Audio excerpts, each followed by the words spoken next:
డబ్బులు ఇచ్చినారు మీరు? భర్తకి ఇచ్చినారా? ఎవరికి ఇచ్చినారు? ఎవరికి లేదే. నువ్వు రూపించినావా? కన్నులు ఇంత అందంగా ఉండాలి, నా కుమార్తెకి ముక్కు ఇంత చక్కగా ఉండాలి, నా కుమారుడు ఇంత అందంగా ఉండాలి, నా కుమారుడు ఇంత తెల్లగా ఉండాలి. రూపించినావా? ఇక్కడ ఉన్న తల్లులు లేదే.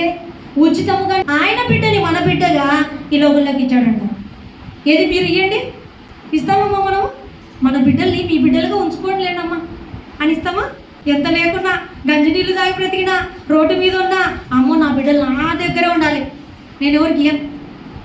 దేవుడు చూడండి, దేవుడు నమ్మకూడని ఈ మనిషిని నమ్మకమే లేని తల్లిదండ్రులకి ఇచ్చినాడు మనల్ని. మన తల్లిదండ్రులు ఏం నమ్మకంగా బతికింటారు దేవునికి? నమ్మకమే లేని మనిషికి నమ్మి ఇచ్చినాడంటే తన బిడ్డని. నరకానికి చేరువు చేస్తారో తెలియదు ఆ తల్లిదండ్రులు, పరలోకానికి చేరుస్తారో తెలియదు ఆ తల్లిదండ్రులు. ఆ తల్లిదండ్రులు నమ్మి దేవుడు గర్భములో చక్కని అందమైన రూపాన్ని ఇచ్చి అంత చక్కగా ఇస్తే తల్లిదండ్రులు లెక్క అడగడా బిడ్డల గురించి? మనల్ని అడగడా లెక్క? అడుగుతాడు, అందరినీ అడుగుతాడంట. ఎంతకాలం నీ జీవితంలో దినాలు ఇచ్చాడో, సంవత్సరాలు ఇచ్చాడో, అన్ని సంవత్సరాల వరకు ఏం చేశావు? నేను ఎన్ని ఇచ్చినా చెప్తున్నా, లిస్టు చూపిస్తాడంట. నేను ఇన్ని చేసిన నీకోసం, సృష్టిని మొత్తం నీకోసం చేసిన. అయితే నీ లిస్టు చూపి నాకు.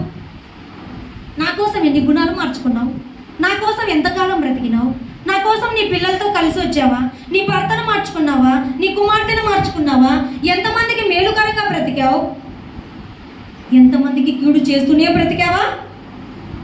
అడుగుతాడంట లెక్క. ప్రతి దినం భయపడుతూ బ్రతకాలంట మనం. మన వాళ్ళనే కాదంట మనం చూసుకోవాల్సింది, మన వలే పొరుగు వారిని ప్రతి ఒక్కరిని ప్రేమించాలంట.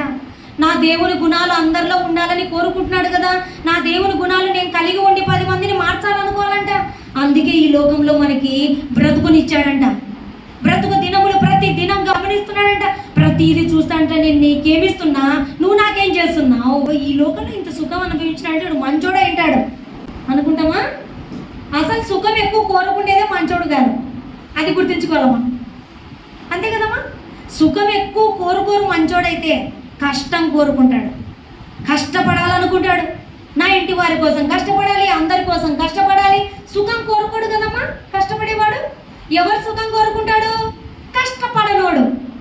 కావలసిన తినాలనుకుంటాడు, కావలసిన ప్లేసులకు వెళ్ళాలనుకుంటాడు. నీకు ఇష్టమైనట్టు నీ జీవిత కాలం అంతా ఈ సుఖం అనుభవించావు కదా, ఇప్పుడు లేదు నాయన సుఖం అంతక్కడే అనుభవించేసినావు.